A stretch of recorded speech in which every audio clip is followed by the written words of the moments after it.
If you haven't heard about Anchor, it's the easiest way to make a podcast. Let me explain how Anchor is your one-stop shop for creating podcasts. It's free. Yes, you heard me correctly. Anchor is free. And there's creation tools that allow you to record and edit your podcast right from your phone or your computer. Anchor will also distribute your podcast for you, so it can be heard on Spotify, Apple Podcasts, and many more platforms. Do you like to make money? Well, you can make money from your podcast with no minimum listenership required. Everything you need to make a podcast all in one place. Download the free Anchor app or go to anchor.fm to get started today.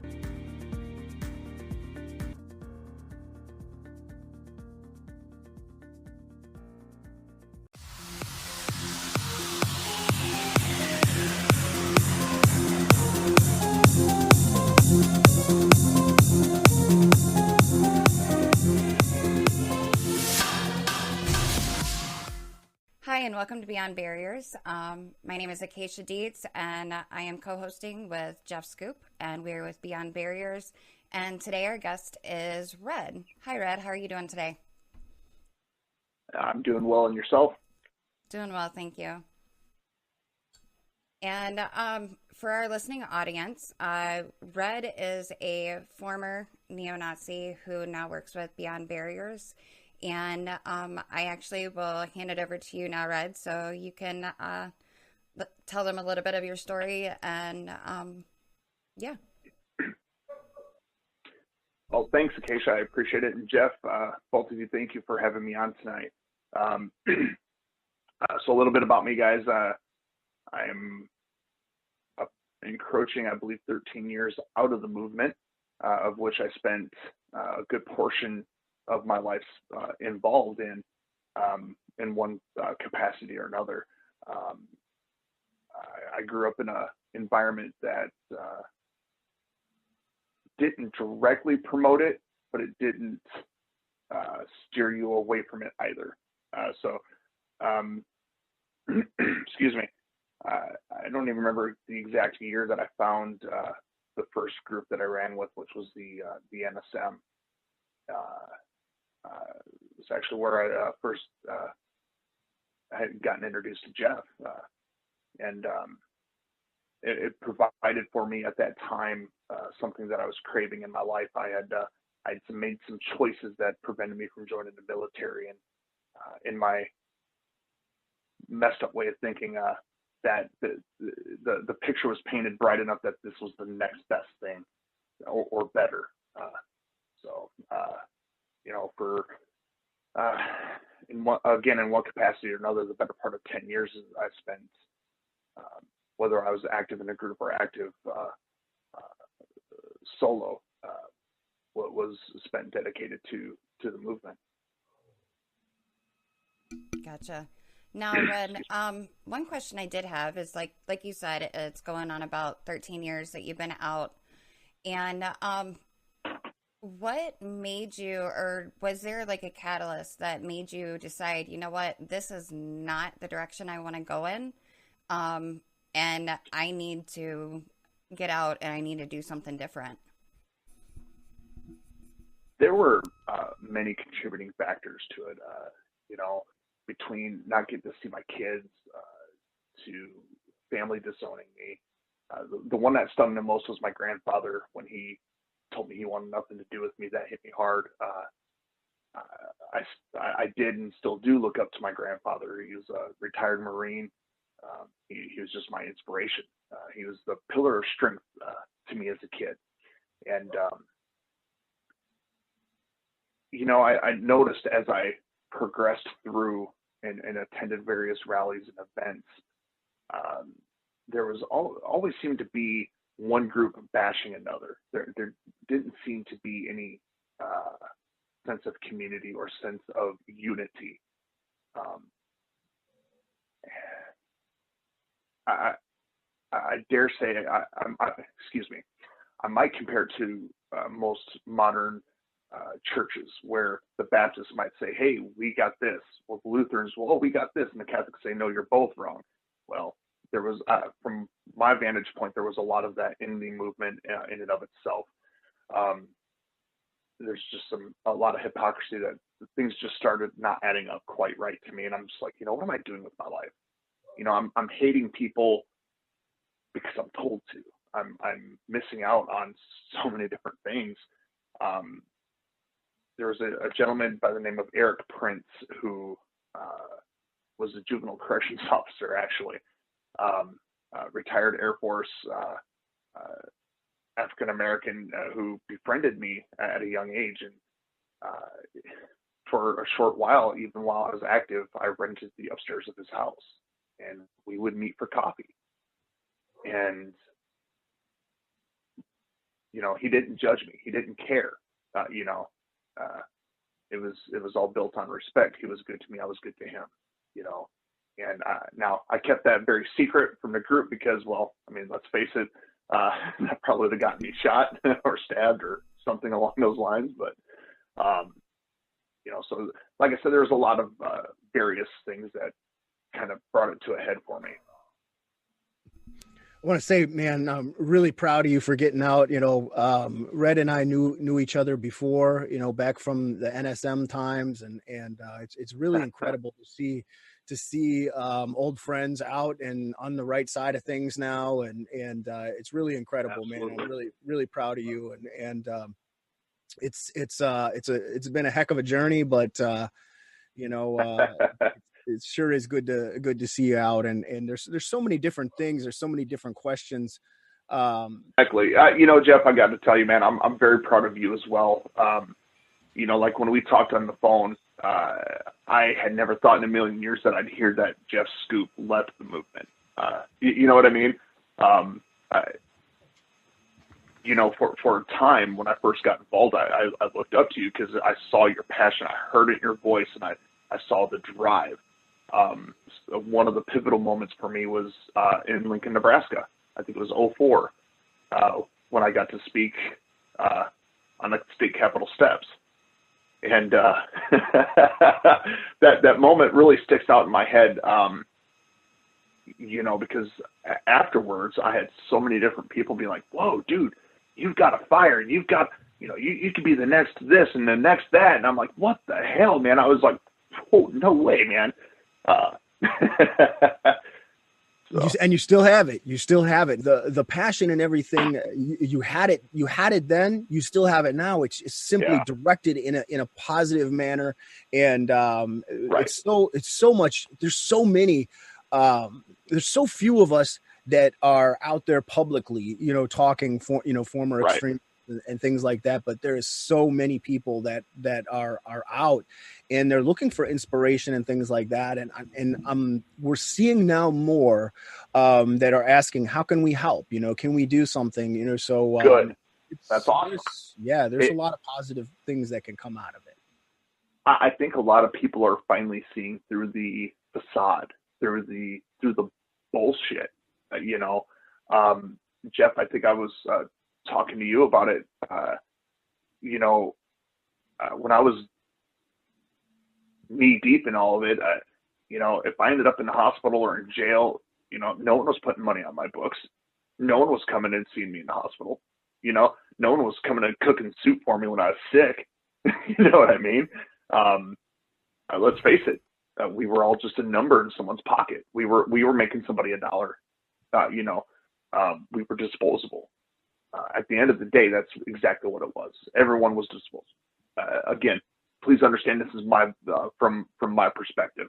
But it really kind of finally clicked for me. Well, let's explore that a little bit, because I think that's something that a lot Absolutely. of the listeners that would like to hear about, and we can kind of talk about it, because a lot of times we were talking about the movement and what we thought we were doing something good. We thought we were going to, save our country, save our people, and all this kind of stuff. and it's this, everybody thinks it's this family environment, and we're doing all this kind of, we thought at the time that we were doing something noble and good. And it's a really good point that you bring up. There is, and some people will say, oh, come on, you guys, when I went to jail, somebody was writing me or somebody put money on my books. And of course you'll make Right. friends like that over that time. Maybe, Absolutely. but it's not that, just like you said, it's not that tight knit brotherhood that it claims to be. And a Right. lot of people, when they go in, they're completely forgotten about. And it's Yeah. yeah. I think we should explore You're that. not wrong. Absolutely, man. I'm going to kind of revert back to when I was a fresh cut, if you will. Hell, I don't think I was even in the NSM a whole year before I got to at the Lincoln, Nebraska rally when I got to speak. And I remember I had this 3-page front and back speech that I ended up just tossing to the side and just blah. And and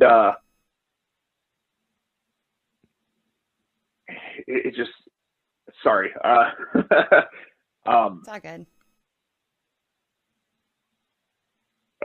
Sorry, guys. I'm going to apologize. This is the first time I've actually really talked about this publicly in a very long time. So it's All right, okay. I Completely okay. I expected a little emotion to kind of come into it and all, but the illusion of power that came from that one moment set an unprecedented wave of actions that to this day I'm like, how the hell did I not commit such a heinous crime that I'm on death row for? Because there were things that I did outside of the group confines that, hell, I probably could be. I really, pardon my mouth, I really fucked with some people's lives. And when it came right down to it, the group really didn't give two shits. Whether you acted solo or acted with the group, you were fighting for the common good. You're pushing on for the common goal, but yet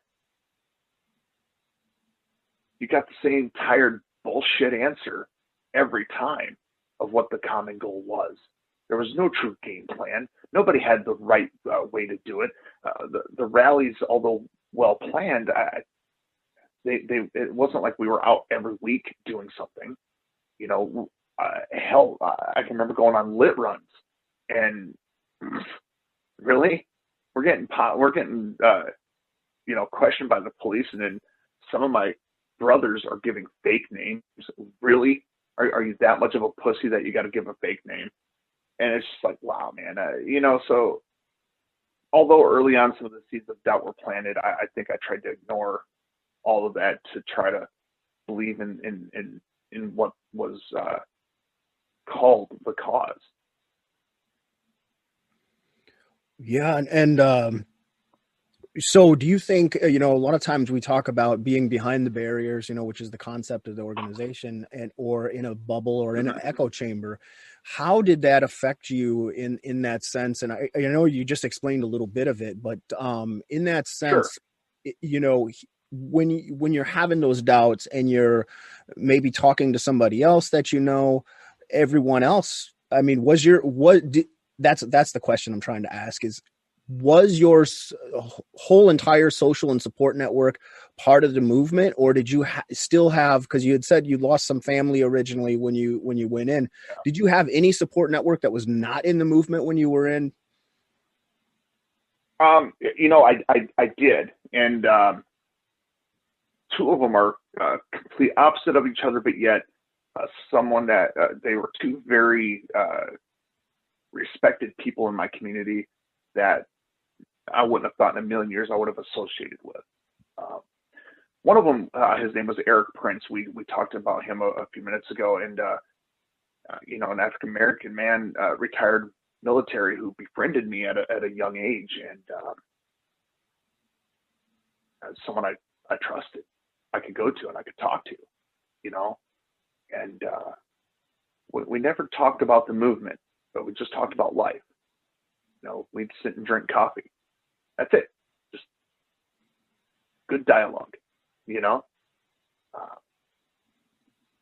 He, despite what I was a part of, he still showed compassion and he showed love, you know. And I think I'm gonna kind of veer off a minute here. Bear with me. I think that's what a lot of us, when we join young, that's what we're missing in our lives, is that connection.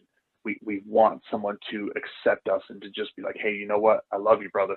You know what I mean?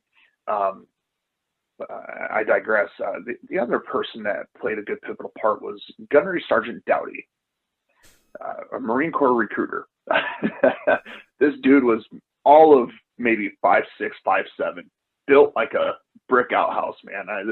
I walk into his office wearing my armband, my boots and braces, my patches, everything. Oh no!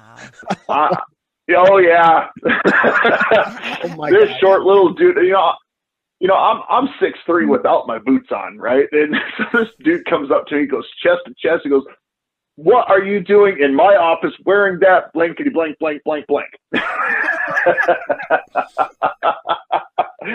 I've never seen a bunch of Marines get up and wanting to whoop someone's hind end so bad in my entire life. And the whole time I'm thinking, I'm going to die today. This is how I go out. I'm going to get a mud hole stomped in me. This is going to be fun. But him and I had a sit down, and we actually stayed in contact until he transferred out of South Dakota. And where he's at now, I have no idea. If I knew where this guy was, I'd like to shake his hand and tell him thank you. But nonetheless, that was so little things that just little seeds that got planted that eventually blossomed over time. One of the bigger driving factors was the amount of little groups. So, you know, for example, you had the NSM, which I believe, Jeff, correct me if I'm wrong, at the time was one of the largest in the country. And then you'd have little satellite groups, you know, little, I guess you could call them support clubs, you know, that tried to run with the big dogs. And of course, a lot of them were they were either drunks or they were, I hate to say it, but they were women beaters. They were just trash. You know, they weren't the best to be around in general. But what really drove the nail in the coffin, the final nail in the coffin, was there was a group that I was running with, and they took it upon themselves to label me a snitch. And I cannot confirm or deny what happened to a few of them after that conversation, but to say it put a permanent black eye on my reputation as a skinhead is 100% fact. And it was at that point that I didn't have really any other recourse than to leave. And ultimately, all in all, I'm glad I did. But the catalyst there was basically you were accused of something that you hadn't even done, and and that set the wheels into motion, which led to your disengagement, and then started the path to de-radicalization. So it ended up being a positive thing, but absolutely, yeah. But it does. I think it's interesting because it does. What you're accused of is pretty common, and if you want to talk a little bit about that, I mean, that is one of the things in the movement that that's why a lot of splinter groups start, is because you might be with the Klan or NSM or a skinhead group or whatever it is. Right. And then all of a sudden you're starting your own thing because so-and-so is a snitch or so-and-so is an informant. And a lot of times there's no evidence, there's no proof of that. They just toss those terms around. So how did that affect you? What it stemmed from, well, at first I was like, what the fuck? And my reaction at the time, given the state of mind that I was in, by today's standards, was far beyond appropriate. But at the time, I thought I was doing what I needed to do to defend who I was, you know. But then I drove 13 hours straight through from Kentucky back to South Dakota after that happened. And I was like, damn, you know, that's a lot of driving time. That's a lot of time to think, you know. And I'm like, I out loud, verbally, like, what the fuck am I doing here? What am I doing to myself? What am I doing to work towards this alleged greater good? And it hit me like a ton of bricks, man. It really did. It's like, man, all I'm doing is causing pain and suffering, not only for me, but for my loved ones, for my family, for my kids. I'm taking things away from people that I can't give back. I'm violating people's places of worship. I'm physically harming people just because of their skin tone or their skin color or their ethnicity, whatever label you want to put on it. And it's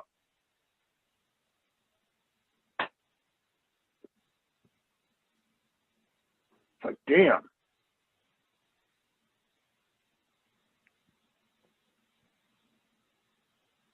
I realized that I wasn't doing anything for some greater good, you know?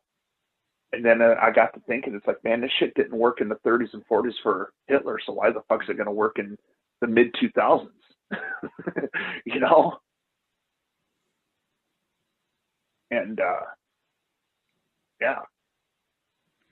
So when you came out and when you decided to make that decision to cut ties and go back to, I call it civilian life quite often, because I feel like, you know, we left the war and then you know, we're functioning back into civilian life now. That's the best way I can explain it.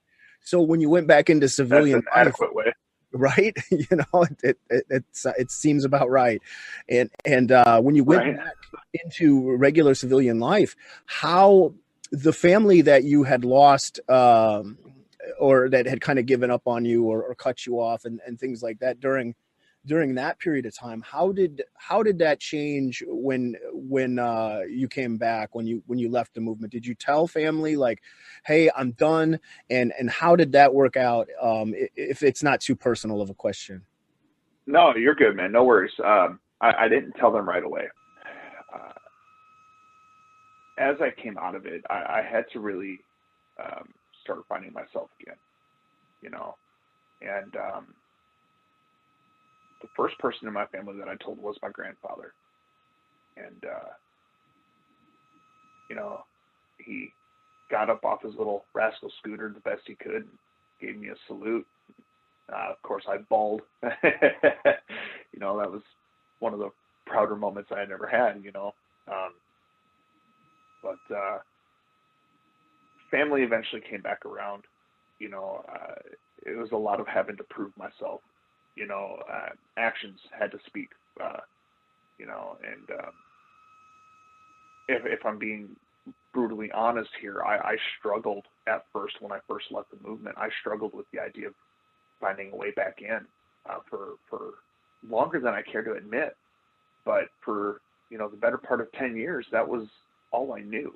I breathed it, ate it, slept it, drank it, dressed it, everything.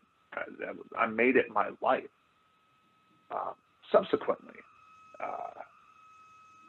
when I left the movement, there shortly after, I became a volunteer firefighter, which March of this year is my 13th year, and I'll be retiring completely out of the fire service.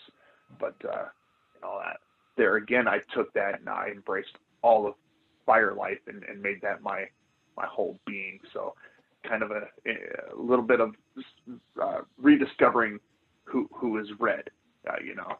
So I think that's a good point too, because I felt like that the same way, not so much where I was struggling with going back, but a lot of that's really common. A lot of people do that, but for me, it was at first, like when I left, I didn't have that mission, you know, like we had that mission before. And right at first, when I was trying to process everything, I didn't have that. And man, I tell you what, that was one of, going through all that and beating yourself up over why did I do this? Why did I stay so long? Yep.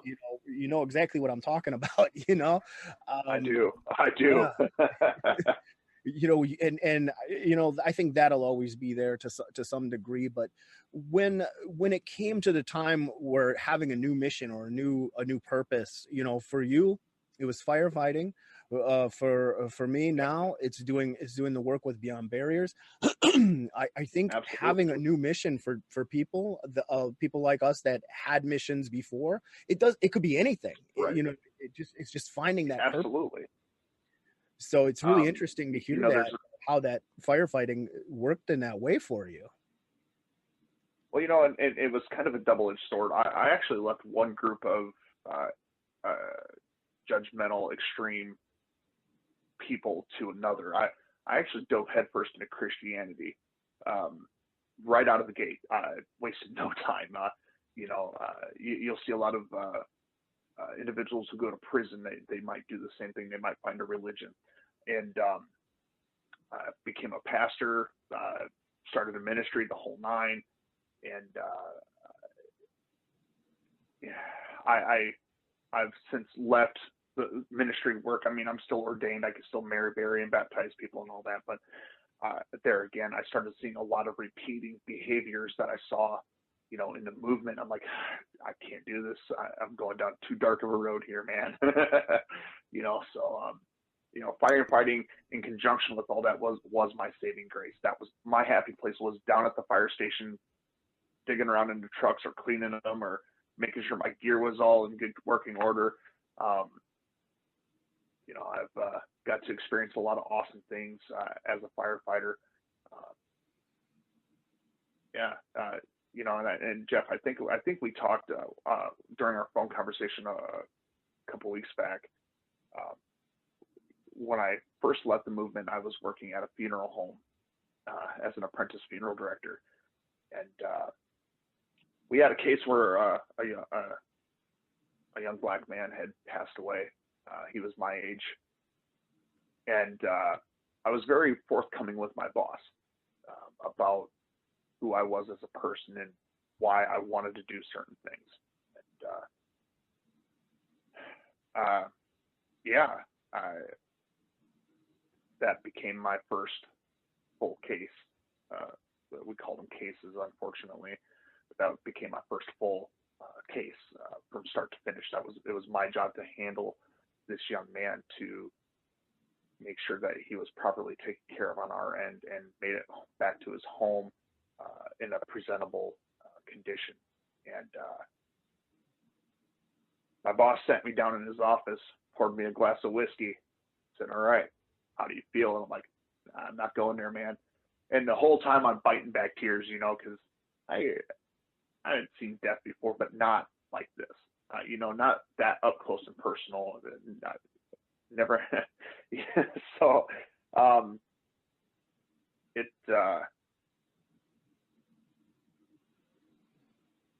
messed with me a little bit, because that could have very well been me laying on that slab. And there was that hint of guilt. It's like, well, why isn't it me? Why isn't it him? Why has it got to be him? But through talking through it with my boss and some professional help, I was able to work through that. And in fact, I'm not ashamed to admit that I do see a counselor even still, and therapy has helped a lot with some of the things that have happened to me and that I've done to others, and to find that middle ground of being okay with the fact that these things happened, can't change it, but what can I do in the future, to prevent it from happening again, or to make sure that I handle things the best way that I'm able. You made mention, Jeff, about when we get out of the movement, we want to find that new mission, and that doesn't mean they have to go and be outspoken like you and I necessarily. there's so many different things a person can do. There's so many volunteer opportunities. There are just a plethora of options to find that new mission. It really comes down to, as an individual, you've got to find out, okay, what do I want to do?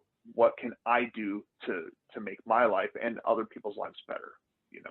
If that means volunteering at your local soup kitchen, then do it. If that means if you feel so inclined to join a church and do prison ministry, then do it. You know what I mean?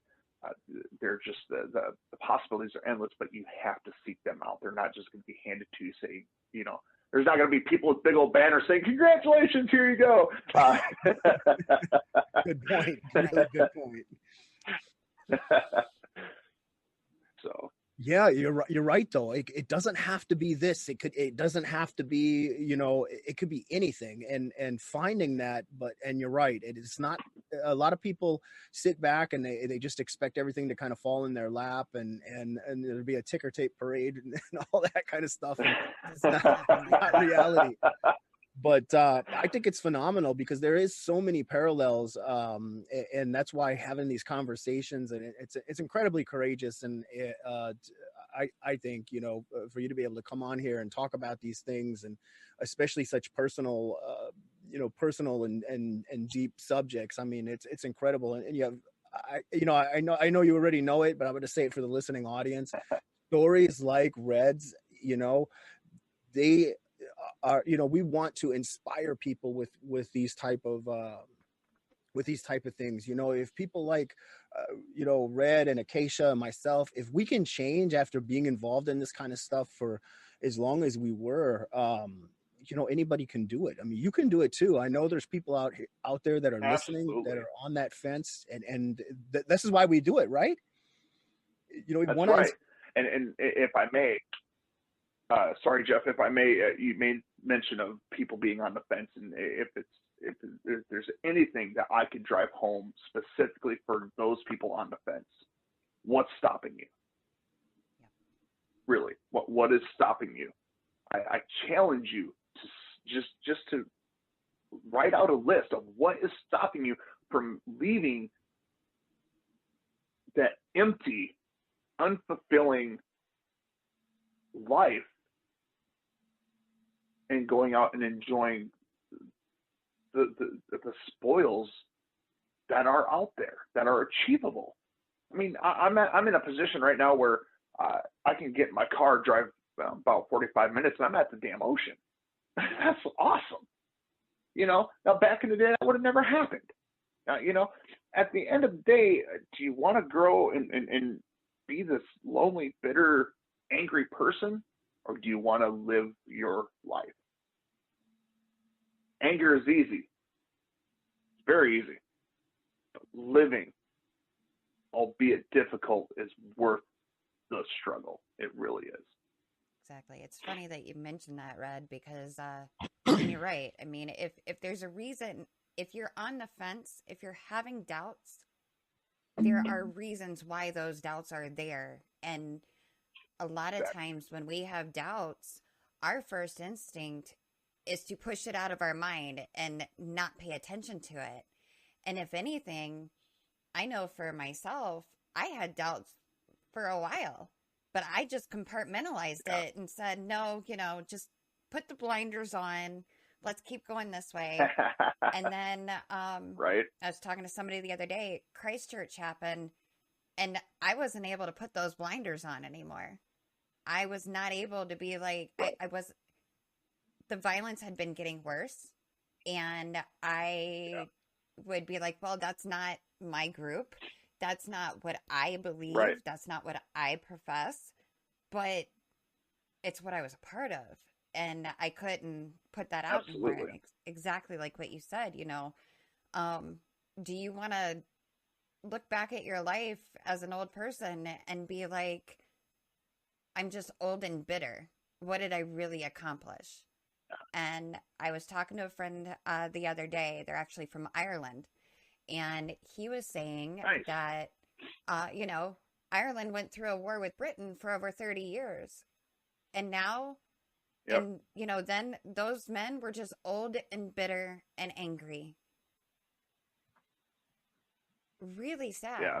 Like you look back at it and it's like, and it's much the same within the movement and with a lot of, you know, Yeah. things like this. It's like, and you mentioned it yourself, what greater good am I really working towards? Right. You know, especially with today's society and today's political climate, it's volatile as hell. You know, case in point yesterday. You know, we saw it firsthand right before our eyes. There's such a division. The division is worse now than what it was in the 90s. Even in the early 2000s, there was more unity in our country than there is today. And do you really want to be a part of that driving wedge?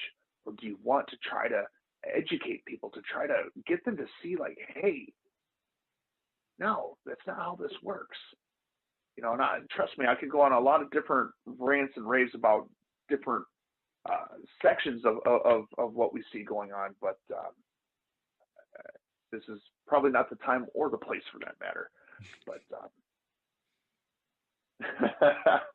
it's a good point, because, you know, we, coming from the background that we all come from, we sort of see these things now. I mean, we were those dividers before. We were those people that were going, yes, we were, you know, throwing gasoline on the fire and things like that. So we right. see, you know, we see it very clearly, and we can pick it out. And it's really, sometimes it's a little strange, you know, being on the outside going, look at all these guys, you know, it's like the mainstream is right. engaging in it. And it's really, you know, we just got to keep putting out messages of healing and hope and well, absolutely. Or they end up like nice what we were in. I said, or they end up like what we you know? Right. You know, I would love to see more colleges and universities opening their doors to folks like us to come in and say, hey, look, yeah, we screwed up. We made mistakes, but here's what we're doing today. I think it was either yesterday or the day before, I was having a discussion with a friend of mine on social media. This is a person I know from roller derby, which is one of the most inclusive, all-inclusive groups that I've ever seen. Okay, and this person happens to be very liberal, and myself, on the other hand, not so much. But we were having a very civil discussion, and we both brought factual bases into our discussion. And at the end of it, there was, although on this particular situation, there was a common ground understanding. But at the end of the day, I still respect this person and they still respect me. What we are lacking today is dialogue, like what we're doing now. And the podcast that you were on last night, Jeff, that common dialogue, that willingness to open our ears and be like, hey, no, this is what this is. This is what this is. You know, let's not muddy up the waters here, you know. And unfortunately, until we reach that point in our society, we won't. We're not going to gain any headway. It's unfortunately, I think it's going to get worse before it gets better. Well, I agree with you. I mean, I think, you know, that's why it is so important. And that's why we do a lot of what we do is, I mean, there's a lot of different facets of what we do, but, you know, this positive messaging, the dialogue, the sitting down and talking to people, it's so incredibly important, and not shutting people off, you know, that are struggling and things like that. You know, I had an instance, I don't remember how many months ago it was, but where somebody tried to take me to task for talking to Nazis. They're like, he's still a Nazi because he talks to Nazis. Hey, and this was on Twitter, and I was, of course, I talk to Nazis. How am I supposed to help anybody leave if I'm not talking to them? Right. You know, and exactly. Yeah, it got a lot of people were curious about that conversation. there, and there was Oh, interest about dude. it. But it's crazy, like how people don't want to talk to each other, and we're seeing it on a large scale Right. in the country right now between the Democrats and the Republicans. Right. And both sides are saying what the other side are traitors and this sort of Yep. thing. It's incredibly it's dangerous. It's absolutely dangerous. It is.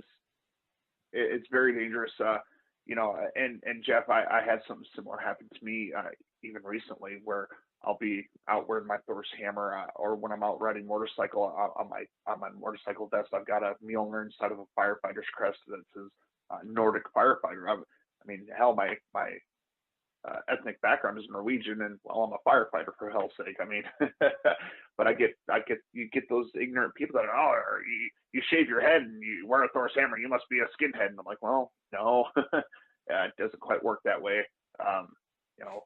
Receding hairline doesn't look very flattering. So, I am super glad you brought that up, because it's a subject. It's actually one of the subjects that we definitely need to touch on, and we have not touched on it on this show at all, ever, I don't think. But I've had it even people. I do a lot of work with the Jewish community and things like that, and a lot of people have asked, like, about Odinism, about paganism, and the heathens and old gods and all this kind of stuff. And there's this misconception, and I'd like you to address it, but and as well as I do, because you just gave a perfect example of it. But there's the misconception that this is strictly like a white supremacist religion or things like that. Can you talk a little bit more about that, because I think it's incredible. Sure. So Odinism overall, I'm still kind of learning about it. I traced my lineage back to Oslo, Norway in the 16 to 1700s. So, and I did a little history and so forth. But the basic tenets of Old Norse, if you will, is, you stand before the gods. You don't kneel in supplication. You don't beg the gods to do for you. You do it for yourself. It's basically just living a good life. None of the texts that I have read, whether it be the Poetic Edda, the Aesir, and any text regarding Old Norse or paganism, whatever spin you want to put on it, has it ever mentioned anything about race. Unfortunately, the neo-Nazi movement, and this is even going back to the original Nazi movement with Adolf Hitler. Hold on. Excuse me. Sorry, guys. Okay.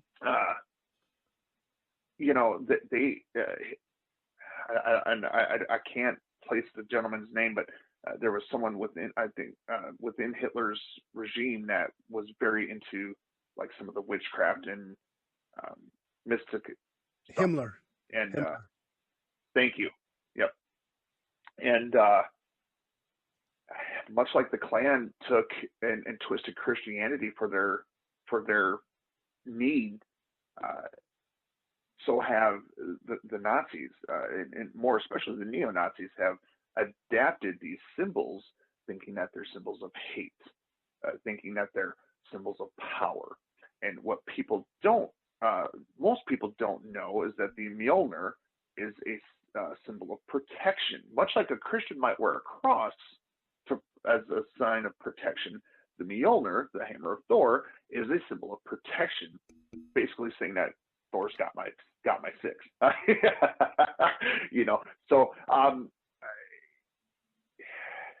just because someone has a shaved head, or is wearing biker boots, or has a Mjolnir, or a Volknut, or whatever symbol, it doesn't make them a damn Nazi. Norse, Odinism, paganism, heathenism, it has all become popular. It's become very mainstream. And there are people who do follow it and follow it correctly. And then there are people who, as you and I know, Jeff, that in Acacia, that they take it and they twist it and contort it to fit their ideology. Right. But again, that can be done with really any religion. Exactly. you could take a scripture out of the Bible and make it sound like, oh, this is exactly what he's talking about. Well, no, it's a lot, way out of context, everybody. And the movement does that. Exactly, The movement does that exactly. too. With the Christian identity, with the Klan. And Oh yeah.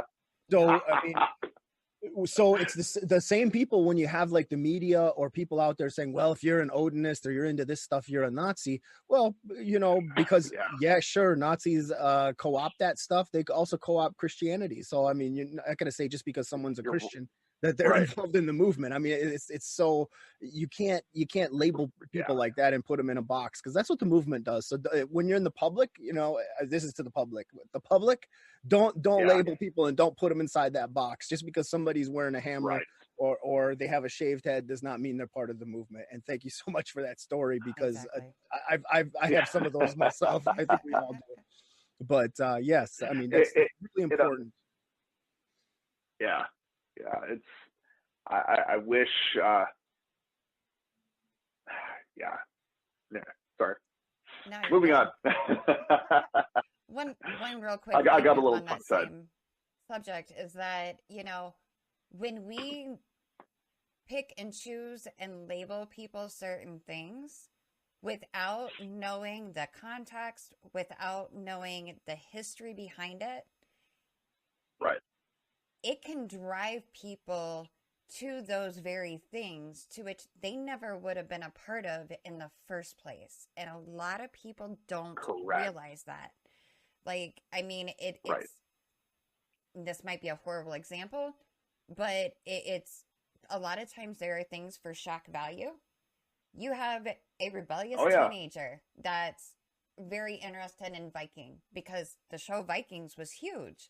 So now they're looking into that. Now all of a sudden, we have a society that says, oh, well, if you're looking into Odinism, you're a white supremacist. 9 times out of 10, if they're a rebellious kid just trying to get shock value and somebody approaches them like that, they'll be like, you know what? You want to see that? Fine. I'm going to be that. It's very, very, very dangerous. It's funny you bring that up, because I was that person. People call you a horrible, mean individual, so I became that horrible, mean individual. I earned a nickname amongst a local gathering of people that were, I don't know if they were fully involved or if they were closet cases, but they were still movement oriented, and people were like, oh, you must be this violent person. So I became that violent person. And so you're not wrong. And for anyone that is listening that leans one way or another, really, I don't care what political side of the political spectrum you're on. I really don't care. But if you're going to sit there and speak out against fascism and racism and stuff like that, and then you're going to sit there and condemn somebody for how they look, you're going to judge somebody because they're wearing a piece of jewelry, whether it be a Thor's hammer or whatever, you are becoming the very thing that you are trying to preach against. If you're saying, well, you can't say that because you're this and you're that, or you're this skin color, well, you are becoming the fascist that you are preaching against. And that's unfortunately what me personally, I'm seeing happening a lot. Yeah, absolutely. And I'm glad you pointed that out, because we do see a lot of that where, people are saying, and I see it all the time, and I don't want to hit on it too hard, but yeah, absolutely. Do not label people, do not put people inside of a box, and making everything about race, whatever it is. And I see the far right doing it. I see the far left doing it. And one side will call the other side fascist, or they'll call each other fascists. But I'll put it this way, just to make it simple. If you are focusing on race and you're talking about race, like that person, the only reason they got away with it is because they're white, or the only reason they did that is because they're black. Both of those statements are wrong right off the bat. Like that's yes, they are. That's reverse racism. That basically makes you a racist at that point. Now, right. I'm sorry, Jeff. Reverse racism is not a term that I think should be used at all. Racism is racism. regardless of if it's white against black or black against white or whatever the case may be. Racism is racism, and it's disgusting. It's abhorrent, and unfortunately, it's happening all too common. And everyone's like, well, it can't be racist because blah blah blah, and it's like, well, no, it is racist, and you're just a racist douchebag. You know? Yeah. And, yep. So we talk about things on this program that other people are afraid to touch. So that's why people love it. That's what they tune in for. They want to hear these unpopular opinions sometimes. But hey, we call it like dude, it. Exactly. There's not much that scares me anymore, man. I used to run into burning buildings unpaid to save people that I didn't know. There's not much that scares me anymore. Awesome. All right, we're going to close out on Beyond Barriers for tonight. Red, is there anything you want to say in closing to the listening audience, or anything you want to promote or talk about? To those of you who are out there listening, watching, whatever the case may be, ask questions. All right, if there's something you want clarification on, ask us. Plain and simple. I guess do it in an appropriate fashion because, well, some of us might not react as well as others. But, don't be afraid to reach out, guys. If you're on the fence, Acacia made a very good point. That means there's already doubt planted in your mind. So reach out. That's what we're here for. There are people who genuinely do care about not only your well-being, but the well-being of our wonderful country. Because despite the garbage that's happening in our country, we are still one hell of a nation. So I encourage you to just reach out. Don't hesitate. The fear is temporary. It does get better. And Jeff and Acacia, I want to thank you both for allowing me to have this awesome privilege to be here tonight with you guys. And I look forward to working more with Beyond Barriers. Honored to have you. Thank you so much for joining us.